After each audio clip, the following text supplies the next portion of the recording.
बेटी दूध में पानी मिला दो ताकि सुबह जब कस्टमर दूध खरीदने के लिए आए तो दूध थोड़ा बढ़ जाए और हमें ज्यादा इनकम हो जाए। उधर बेटी ने गरजदार आवाज में कहा, मां, अमीरुल मोमिनीन उमर फारूक की मुनादी हो चुकी है। उनके कासिद ने ऐलान कर दिया है कि अमीरुल मोमिनीन का हुक्म है कि जिसने भी दूध में पानी मिलाया और पकड़ा गया उसको सख्त से सख्त सजा दी जाएगी। मां ने फिर कहा, बेटी दूध में पानी मिला दो, अगर ये सब सोचोगी तो तू बैठी रह जाएगी, तेरी शादी भी नहीं होगी। बेटी ने कहा, नहीं, उमर फारूक की मुनादी हो गई और हम पकड़े गए तो सख्त सजा मिलेगी मां।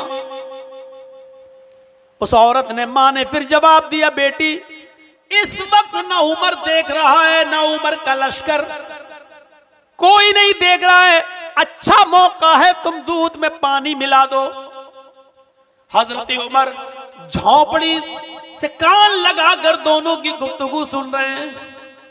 मां कहती, बेटी ना उमर देख रहा है ना उमर का कोई बंदा, उमर का कोई आदमी, उमर का कोई फर्द, उमर का कोई लश्कर, कोई नहीं देख रहा है, जाओ जल्दी दूध में पानी मिलाओ।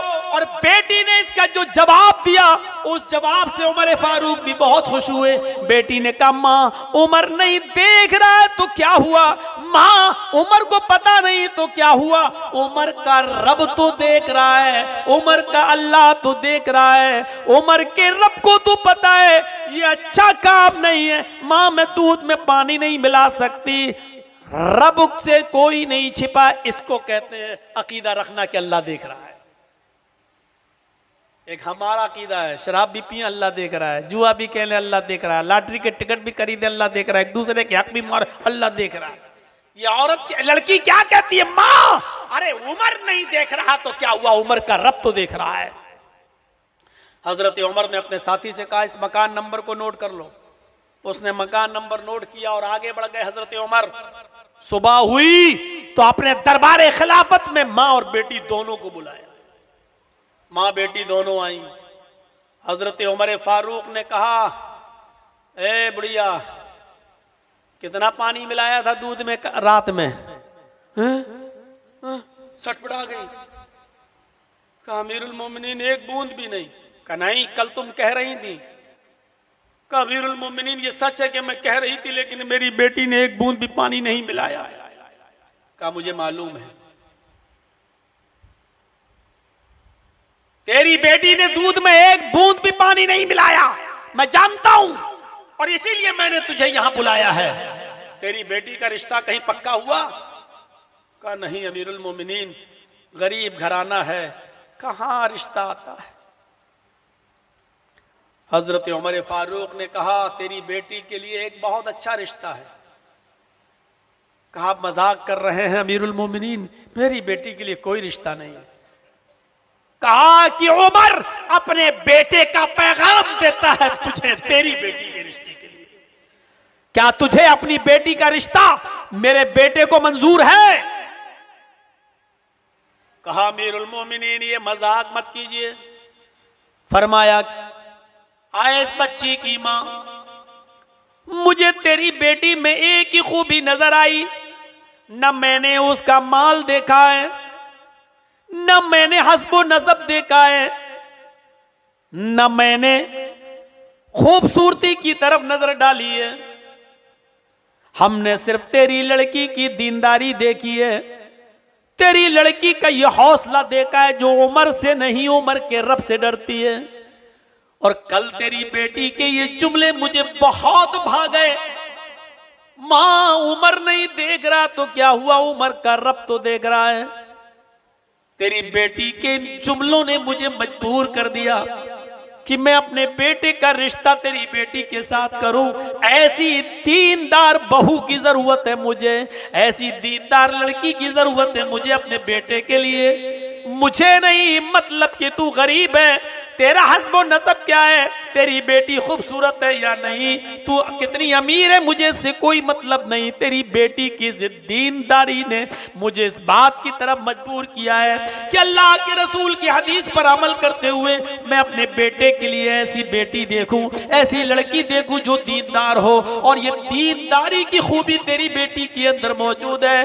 नौजवानों तुम क्या देख रहे हो, और मेरे साथियों तुम क्या देख रहे हो, और ये हाजी नमाजियों तुम अपनी औलाद के लिए कौन सी बेटियों और कौन सी बहुओं को लाना चाह रहे हो। जरा अपने समाज और मुआशरे पर भी तो गौर करो।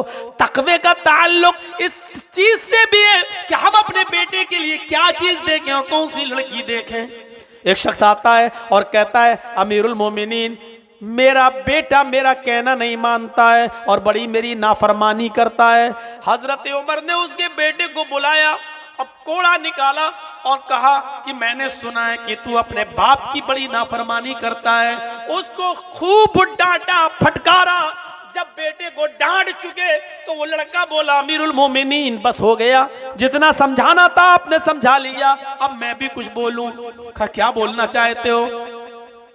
कहा अमीरुल मोमिनीन, बाप के इतने इतने हक हैं जो आपने बता दिए, मैं मानता हूं, लेकिन औलाद का भी कोई हक है या नहीं?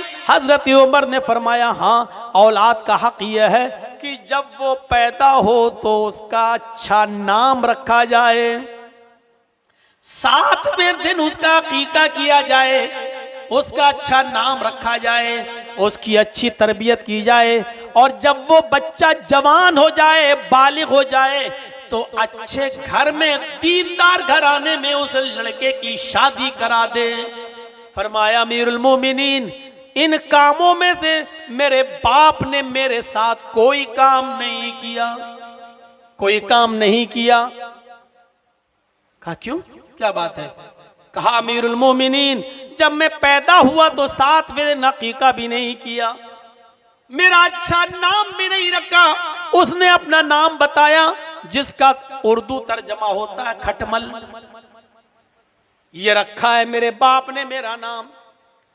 फरमाया तरबियत के लिए माँ को अच्छा होना चाहिए, ये ऐसी औरत से शादी करके लाया जिसने मेरी कोई तरबियत नहीं की। जब इसने मेरा कोई हक ही अदा नहीं किया तो मुझसे कौन सी उम्मीद रखता है कि मैं इसके साथ अच्छे अखलाक से पेश आऊं। तब हजरत उमर फारूक ने फिर बाप को डांटा, तुमने अपनी बात तो बता दी और अपने बेटे का तुमने हक ही अदा नहीं किया है, और फिर उम्मीद रखते हो कि तुम्हारी औलाद तुमसे अच्छा सलूक करे। मेरे भाइयों, ये मुकाफात अमल की दुनिया है, यहाँ बड़ा अजीब मामले होते हैं, इसलिए औरतों के मामले में भी हमें और आपको बहुत मोहतात रहना चाहिए। उनकी हर चीज बुरी नहीं होती है, इसलिए हर बात पर आप उनको उंगली ना उठाएं। कुछ औरतें, अल्लाह के नबी ने फरमाया, आदम की पिसली से पैदा हुई, कुछ नहीं सारी औरतें आदम की पिसली से पैदा हुई हैं, और पिसली टेढ़ी होती है, फितरतन औरत टेढ़ी होती है। पिसली को अगर आप सीधा करेंगे तो क्या होगा, ये पिसली ऐसी होती है, अब आप ऐसा सीधा करेंगे तो ये सीधा करेंगे तो टूट जाएगी। फरमाया कि औरत को तुम ये चाहो कि वो बिल्कुल सुधर जाए और बिल्कुल सीधी हो जाए तो हो नहीं सकती, टूट जाएगी, और टूटने का मतलब यह है कि तलाक हो जाएगी। इसलिए कुछ चीजें उनकी बर्दाश्त करना चाहिए। हजरत उमर फारूक के पास एक शख्स शिकायत लेके गया अपनी बीवी की कि चलो अपनी बीवी की शिकायत करें, और जब वो दरवाजे पे पहुंचता है तो अभी खटखटाता नहीं है, क्या देखता है कि अंदर से कुछ आवाजें आ रही हैं। उसने कान लगाया तो देखता है कि उमर फारूक की बीवी उमर फारूक पर खूब बरस रही है, ताबड़तोड़, ये नहीं वो नहीं, ये चिल्ला चिल्ला कर बात। और हजरत उमर गर्दन झुकाए बैठे हैं। हजरत उमर 22 लाख मुरब्बा मील पर हुकूमत करने वाला गर्दन झुकाए बैठे। थोड़ी देर के बाद उमर फारूक उठे, उसने कहा लो ये मेरा क्या मसला हल करेंगे, खुद तो बीमार हैं, खुद तो बीमार हैं, मेरा क्या इलाज करेंगे। मैं तो आया अपनी बीवी की शिकायत लेकर और यहां तो खुद इनकी बीवी इनके ऊपर बरस रही है। वो लौट के जाने लगा। जब जाने लगा तो हजरत उमर फारूक ने देखा उनकी बीवी चुप ही नहीं हो रही, तो उठ के चल दी है। और ये अच्छा यही होना चाहिए, जब बीवी गुस्से में हो तो शौहर को थोड़ा अपने यार दोस्तों में टाइम घर छोड़ देना चाहिए, जल्दी से निकल जाओ। और थोड़ी देर के बाद 1-2 घंटे के बाद आइए और थोड़ा सा झुक जाइए यार, क्या बिगड़ जाएगा आपका। जो जुमले तुम मोबाइलों पर दूसरों के लिए बोलते हो, डार्लिंग वार्लिंग, ये सब अपनी पर्सनल प्रॉपर्टी के लिए इस्तेमाल करो। कौन मना कर रहा है? आपकी जायदाद है, आपकी प्रॉपर्टी है, आप उसके साथ जुमले बोलिए। स्वीटी कितना अच्छा, अरे मीठी, गुस्सा ठंडा हुआ, आप बोलिए। अल्लाह के रसूल अपनी बीवी को कहते थे हुमैरा, आयशा नहीं, हुमैरा। हुमैरा का मतलब खूबसूरत, हुमैरा का मतलब नखरे वाली, तो आप कहते थे हुमैरा, तब वो जाके वो गुस्सा ठंडा हो जाता था। आप और नबी की बीवी और गुस्सा हजरत आयशा।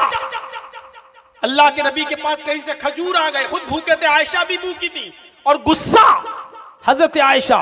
अल्लाह के नबी ने ऐसे कहा, आयशा लो खजूर खाओ, हटाओ यहां से, नहीं खाना है मुझे। ये नबी की बीवी कह रही हैं। और ये मामलात हुए नहीं बल्कि कराए गए, ताकि ये सारी चीजें उम्मत के लिए भी दलील बन जाएं कि देखो मोहम्मद रसूलुल्लाह अपनी बीवी को कैसे बना रहे। लो आयशा खजूर खाओ, चेहरा घुमा लिया। अल्लाह के रसूल की शक्ल क्या ऐसी थी कि ना देखी जाए, लेकिन चेहरा घुमा लिया। आज का नौजवान होता और अपनी बीवी जब चेहरा घुमा ले तो ऐसे कहता है, खा ले, प्यार से खिला रहा हूं, थप्पड़ मारूंगा अभी। आज का अगर आदमी होता तो यही करता है, खा ले, चल मैं ही झुक गया हूं, ले ले खा, चल ज्यादा नखरे मत दिखा। ये कोई अंदाज होता मनाने का? सीखो। अल्लाह के रसूल सल्लल्लाहु अलैहि वसल्लम ने ऐसे पकड़ के नहीं कहा ले नहीं आयशा खाओ, नहीं। आपने प्याला लिया जिसमें खजूर थे, उड़ के वहीं गए जहां चेहरा था, जैसे तवाफ कर रहे हो, उठे, लो ना आयशा खाओ, मुझे नहीं खाना, अब इधर मुंह कर लिया। फितरत है औरत की, इस फितरत को नहीं बदल सकते हो तुम। अब अल्लाह के नबी उस तरफ से आए, तीसरी तरफ, आयशा ज्यादा नहीं कहलवाते, अल्लाह को भी पसंद नहीं है, शैतान खुश होता है मियां और बीवी की लड़ाई देखकर, चलो गुस्सा थूको। और आपने फिर कहा चलो कुली बिस्मिल्लाह, अल्लाह का नाम लेकर खाओ। पढ़िए बुखारी, कुली बिस्मिल्लाह, आयशा चलो लो अल्लाह का नाम लेकर शुरू करो। तब हजरत आयशा ने भी ज्यादा नहीं कहलवाया, बस फौरन एक खजूर उठाई, फिर भी ताना मारा। देखिए फितरत होती है औरत की। क्या कह रहे हैं? अल्लाह का नाम लेकर खाओ। ऐसा लगता है जैसे इससे पहले मैं अपने बाप का नाम लेकर खाती थी, बिस्मिल्लाह कहा और खाना शुरू कर दिया। ये थी मियां और बीवी की मोहब्बत, और ये था मनाने का अंदाज। आज तलाकों की नौबतें इसलिए आ रही है कि तू मुंह चलाएगी, मैं तो उससे छोटा नहीं, मैं तुझसे छोटी नहीं। यहां पर मामले बिगड़ते हैं सीरियल देख देख कर और ड्रामे देख देख कर। सास भी कभी बहू थी, कितना चला ड्रामा, कितनी नौटंकियां चली, अलिफ बाबा अलिफ लैला, क्या क्या चले। आज भी ड्रामे देख देख कर औरतें उसी अंदाज पर हो गई हैं। मेरी माँ बहनों, सीरत फातिमा पढ़ो, सीरत आयशा पढ़ो, सीरत खदीजा पढ़ो, ये तमाम चीजें पढ़ा करो। जब मोहम्मद रसूलुल्लाह को पत्थर मारे जा रहे हैं, सर से खून गिर रहा है, सर से खून टपक रहा है, और हजरत खदीजा रज़ी अल्लाह ताला अन्हा जो ओढ़नी ओढ़े हुए उसी ओढ़नी को फाड़ रही है और उसी से मोहम्मद रसूलुल्लाह का सर साफ करती जा रही है। और अल्लाह के नबी कह रहे हैं खदीजा लक़द खशीतु अला नफ्सी, मुझे अपनी जान का डर लगता है, कहीं मेरी जान न चली जाए। तो हजरत खदीजा ढारस बनाते हुए कहती है नहीं नहीं, आपके ऊपर कैसे जान का खतरा हो सकता है। इन्नका लतसिलुर रहीम व तहमिलुल कल्ला व तक्सिबुल मादूम व तक़रिज़ ज़ैफ़ व तुईनु अला नवाइबिल हक़, आप तो रिश्तेदारियों को जोड़ते हैं, आप तो मजबूरों का और मोहताजों का और बेकसों का काम करने वालों का बोझ अपने सर पर लाते हैं। वह तकसीबुल मादूम, आप तो जिनके पास कुछ नहीं होता मेहनत कर करके कमा कर ला कर उनको खिला देते हैं। वह तकरीज ज़ैफ, आपके घर से कोई मेहमान खाली पेट नहीं जाता है। वह तुईनु अला नवाए बिलहक, आप तो रास्ता भटके हुओं को रास्ता दिखा देते हैं। जिसके अंदर इतनी अच्छी खूबियां हो उसको मौत कैसे आ सकती है? वो अपनी जान को कैसे डर रहा है? उसके ऊपर शैतान और जिन्नात का असर कैसे हो सकता है? अंदाजा लगाइए आप मेरे भाइयों, गौर करो। हजरत खदीजा जो नबी अकरम से उम्र में 15 साल से ज्यादा बड़ी हैं, जब 25 साल की उम्र में शादी की अल्लाह के नबी ने, तब खदीजा थी 40 साल की। और जब खदीजा का इंतकाल हुआ अल्लाह के नबी सल्लल्लाहु अलैहि वसल्लम की जिंदगी में, तो खदीजा की उम्र थी 66 साल की, 66 ईयर, 66 साल। और नबी की उम्र थी मेरे भाइयों, गौर करो, 40 साल के बाद तो आपने निकाह किया, 40 साल के बाद। और जब खदीजा 66 साल की हुई, यानी 26 साल नबी के साथ रही शादी के बाद, 25 साल से लेकर 25 साल की उम्र से लेकर 26 साल, यानी जोड़ लिए 25 और 25, 50, 51। जब अल्लाह के नबी 51 साल के हुए, तब हजरत खदीजा इस दुनिया से इंतकाल कर गई 66 साल की उम्र में, 66 ईयर। 66 साल की थी खदीजा और 51 साल के थे मोहम्मद रसूलुल्लाह। जब तक खदीजा जिंदा रही, मोहम्मद रसूलुल्लाह ने दूसरा निकाह नहीं किया, दूसरी शादी नहीं की। खदीजा ने इतना प्यार दिया, इतनी मोहब्बत दी अपनी शौहर को, मोहम्मद रसूलुल्लाह को, कि अल्लाह के नबी ने दूसरे निकाह के बारे में सोचा भी नहीं, दूसरी शादी के बारे में सोचा भी नहीं। जब खदीजा इस दुनिया से चली गई 66 साल की उम्र में, और कई साल हो गए उनको इस दुनिया से गए हुए, एक दिन कुर्बानी का मौका आया, आपने ऊंट नहर किया। और जब ऊंट का गोश्त पक कर आया, प्याले में एक हड्डीदार गोश्त, एक हड्डी जिसमें गोश्त लगा हुआ था, हजरत आयशा जब लेकर आई और अल्लाह के नबी को दे दिया कि लीजिए खाइए। अल्लाह के नबी जनाब मोहम्मद रसूलुल्लाह उस प्याले को उठाते हैं और हड्डीदार गोश्त को उठाकर अपने मुंह तक ले जाते हैं, लेकिन प्याले में रख देते हैं, फिर उठाते हैं और मुंह तक ले जाते हैं, फिर प्याले में रख देते हैं, उठाते हैं और फिर मुंह तक ले जाते हैं, और तीसरी बार भी प्याले में रख देते हैं, नहीं खाते। आंखों में आंसू हैं। हजरत आयशा ने कहा आज तो कुर्बानी का दिन है और आपकी आंखों में आंसू, आज तो खुशी का दिन है और आप रो रहे हैं। तो अल्लाह के नबी की जबान से जो जुमला निकला वो झिझोड़ देगा और हिला कर रख देगा। अल्लाह के नबी ने फरमाया आयशा, आज मुझे अपनी पहली बीवी खदीजा की याद आ रही है, काश आज वो जिंदा होती और मेरे साथ बैठकर खाना खाती। उस 66 साल की बूढ़ी औरत को भी मोहम्मद रसूलुल्लाह 51 साल की उम्र में भी भुला नहीं पा रहे हैं और रोते हुए कह रहे हैं कि आयशा आज मुझे खदीजा की याद आ रही है। तब हजरत आयशा ने प्याला लिया और हड्डीदार गोश्त उठाकर कहा, क्या उस बुढ़िया को याद करते रहते हैं? हम जवान औरत आपकी खिदमत के लिए, आप हमसे खिदमत हासिल कीजिए, बताइए मैं आपके लिए क्या करूं? क्या उस बुढ़िया को याद करते रहते हैं? तब आपने कहा आयशा खामोश, खदीजा के बारे में मैं कुछ नहीं सुन सकता, खदीजा के बारे में कुछ नहीं सुन सकता। जब सारी दुनिया मोहम्मद को झुठला रही थी तो अकेली खदीजा मोहम्मद रसूलुल्लाह की तस्दीक कर रही थी। जब सारा मक्का मोहम्मद रसूलुल्लाह को पत्थरों से मार रहा था, उस वक्त अकेले खदीजा अपने दुपट्टे का दामन फाड़कर मेरे चेहरे को मेरे खून से साफ कर रही थी। खदीजा को कैसे भुलाया जा सकता है? हजरत आयशा फरमाती है मुझे इतना रश्क किसी बीवी पर नहीं आया, अपनी किसी सौकन पर नहीं आया, जितना रश्क मुझे खदीजा पर आता है कि आप अपनी जिंदगी के आखिरी लम्हात में भी खदीजा को नहीं भूले। हजरत खदीजा को आपने कभी नहीं भुलाया। मोहब्बत के ये उसूल सीखो, शरीयत से सीखो, मोहम्मद रसूलुल्लाह के उसूलों से सीखो। मेरे प्यारे साथियों, बहुत आसान है सुन लेना, लेकिन मुझे मालूम है कि अमल करना बहुत मुश्किल है। फिर आइए उसी चीज पर, लास्ट में हजरत उमर फारूक ने उस लड़की के साथ अपने बेटे की शादी कराई। कहां चली गई दीनदारी? क्या देख रहे हैं आज हम और आप? ना लड़का लड़की में दीनदारी देख रहा है और ना लड़की लड़के के अंदर दीनदारी देख रही। और इसीलिए खमियाजे दोनों को भुगतना पड़ रहे हैं। तकवा यहां से होता है कि हजरत उमर इब्ने अब्दुल अजीज जिनकी खलीफा हैं और जिनकी बीवी के पेट में बच्चा है, हमल है, और 4 दिन से उसको खाना नहीं मिला है, पानी पी पी कर गुजारा कर रही है। एक दिन अपनी लौंडी से कहती है, उमर इब्ने अब्दुल अजीज की बीवी, तुम्हारे मालिक तो कुछ देंगे नहीं खाने पीने को, तनख्वाह पता नहीं कब मिलेगी, ऐसा करो कि तुम बैतुल माल चली जाओ और जाकर थोड़ा सा दूध ले आओ, एक प्याला। अगले महीने जब मुझे राशन मिलेगा तब मैं एक प्याला दूध वापस कर दूंगी, उधार ले आओ।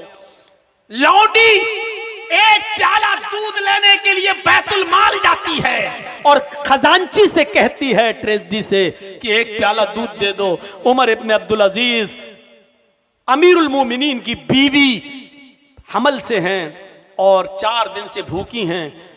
हकीमों ने कह दिया है कि अगर वो कुछ खाएंगी नहीं तो उनके पेट का बच्चा मर सकता है। उस पेट के बच्चे को बचाना है जो अमीरुल मोमिनीन की अमानत उनके पेट में पल रही है, लिहाजा उस बच्चे को बचाना जरूरी है। एक प्याला दूध दे दो। खजांची ने जल्दी से एक प्याला दूध दे दिया, कल लेके जाओ। और जैसे ही उमर इब्ने अब्दुल अजीज की लौंडी एक प्याला दूध रात के अंधेरे में लेकर आती है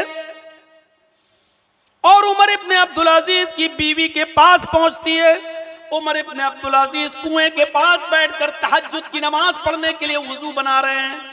उन्होंने देखा कि एक लड़की अंदर आई, देखा वो मेरी लौंडी है, सीधे मेरी बीवी के पास जा रही है। उमर इब्ने अब्दुल अजीज ने वुजू बनाना छोड़ा और वहां पहुंच गए। कहने लगे अपनी लौंडी से, क्या छिपाई हुई हो, चादर हटाओ। लौंडी ने जब चादर हटाई तो क्या देखते हैं कि एक प्याला है।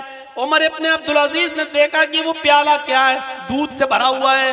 उमर इब्ने अब्दुल अजीज की बीवी कहती है कि मैंने मंगाया है बैतुल माल से। और लौंडी ने वो प्याला जब मालिकन को दिया, फरमाया मेरे शौहर नाराज मत होइए, ये प्याला दूध अगर पी लूंगी तो इस पेट के बच्चे को राहत मिल जाएगी। कई दिन से कुछ नहीं खाया है, अगर मैं नहीं खाऊंगी तो पेट का बच्चा भूखा रह जाएगा, उसकी नशो नुमा नहीं होगी, वो बढ़ नहीं पाएगा और मुझे डर है कि कहीं मर न जाए। उमर इब्ने अब्दुल अजीज ने कहा, मेरी बीवी ये दूध का प्याला मेरा नहीं है, बैतुल माल से तुमने मंगाया है। और बैतुल माल उमर इब्ने अब्दुल अजीज की बाप की जागीर नहीं है, ये सारे मुसलमानों की अमानत है। जब तक मैं मीटिंग न कर लूं और सब लोगों से उसकी परमिशन न ले लूं, इजाजत न ले लूं, तब तक ये दूध तुम्हें नहीं मिल सकता है, लिहाजा ये दूध मुझे दो। उमर इब्ने अब्दुल अजीज की बीवी कहती हैं, अरे अगले महीने जब राशन मिलेगा तो वापस कर दूंगी, अभी तो पी लेने दो। उमर इब्ने अब्दुल अजीज ने अपनी बीवी से वो दूध का प्याला छीन लिया। उमर इब्ने अब्दुल अजीज की बीवी कहती है, आए मेरे प्यारे शौहर, मुझे डर है ये पेट का बच्चा कहीं मर न जाए, ये बच्चा जो आपकी अमानत है मेरे पेट में, ये कहीं गिर न जाए, इस बच्चे की जान को कोई नुकसान न पहुंचे, इसलिए मेरी आपसे गुजारिश है कि एक प्याला दूध पी लेने दीजिए। उमर इब्ने अब्दुल अजीज की आंखों में आंसू हैं और रोते हुए कह रहे हैं, आए मेरी बीवी, ये एक प्याला दूध हराम का है, जब तक मैं सारे मुसलमानों से इजाजत न ले लूं तब तक ये हराम का है। और तेरे पेट में मेरा जो बच्चा पल रहा है, इस बच्चे से कह दो, जुमले पर गौर करो, ओ मेरी बीवी, तेरे पेट में जो मेरा बच्चा पल रहा है, इस बच्चे से कह दो कि अगर हराम दूध पीकर तेरी जान बच रही है तो मुझे तेरी जान की परवाह नहीं है, अगर तू मरता है तो मर जाए, तेरा मरना मुझे गवारा है, लेकिन हराम माल पिलाकर तेरी परवरिश मुझे गवारा नहीं है, मुझे मंजूर नहीं है, मुझे ये एक्सेप्ट नहीं है कि हराम माल पिलाकर तुझे परवान चढ़ाऊं और फिर माँ के पेट से तू बाहर आए।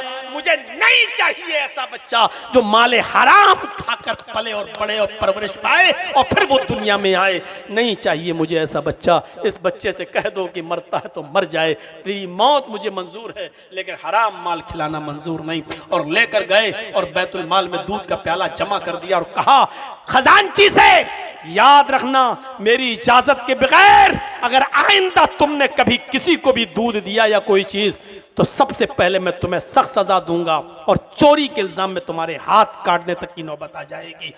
तुम्हारी हिम्मत कैसे पड़ी मेरी इजाजत के बगैर दूध देने की?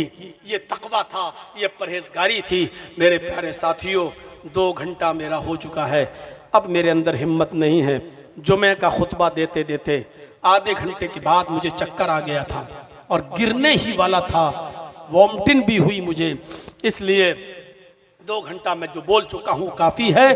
इस 2 घंटे की तकरीर को गनीमत समझते हुए तकवा अपनी जिंदगी में पैदा कीजिए। मियाँ बीवी के दरमियान मोहब्बत होनी चाहिए और जो बातें मैंने बताई हैं अपनी ज़िंदगी में हमें अमली जामा पहनाने की कोशिश करना चाहिए। हम अल्लाह से दुआ करते हैं कि अल्लाह अमानतदारी हमारे अंदर पैदा फरमा दे, तकवा हमारे अंदर पैदा फरमा दे, हस्बैंड वाइफ की मोहब्बत हमारे अंदर पैदा फरमा दे और पूरी ज़िंदगी को हमें तकवे के साथ गुजारने की तौफीक अता फरमा। इलाहुल आलमीन, जब तक तू हमें ज़िंदा रख, इस्लाम पे ज़िंदा रखना, और जब हमारा ख़ात्मा हो तो ईमान पर हमारा ख़ात्मा फरमाना। वमा अलैना इल्लल बलागुल मुबीन व आखिरु दावाना अनिल हम्दुलिल्लाहि रब्बिल आलमीन। सलामु अलैकुम व रहमतुल्लाहि व बरकातुहू। आपसे गुजारिश है, मोहब्बत दिल से होती है, आप हमें दुआओं में याद रखें, मैं आपको, लेकिन सेल्फ़ी वगैरह न लें, करीब आकर फ़ोटो खींचने की कोशिश न करें। ये सब चीज़ें मेरे भाइयों बिला ज़रूरत हैं, और बिला ज़रूरत किसी भी चीज़ को खींचना और अपने मोबाइल में कैद करना इस्लाम इसकी शरन इजाज़त नहीं देता है। ज़रूरत के तहत तो ठीक है, लेकिन जब कोई ज़रूरत न हो तो ऐसी चीज़ नाजायज़ हुआ करती है। मुझे उम्मीद है कि आपने किताब और सुन्नत पर मबनी बातें सुनी। उम्मीद है कि इंशाअल्लाह सेल्फ़ी वगैरह से भी परहेज़ करेंगे और ख़ामोशी के साथ अपनी जगह से उठकर इत्मीनान के साथ आप जाएंगे। अल्लाह से दुआ करता हूँ कि अल्लाह हम सब के दरमियान इस्लाम की मोहब्बत पैदा फरमा दे और हम सब के दरमियान भाईचारा पैदा फरमा दे और हम सबको इत्तिफाक और इत्तिहाद के एक प्लेटफार्म पर कायम फरमा। फिर वही दुआ, जब तक ज़िंदा रह इस्लाम पर रखना और ख़ात्मा हो तो ईमान पर फरमाना। अस्सलामु अलैकुम व रहमतुल्लाहि व बरकातुहू।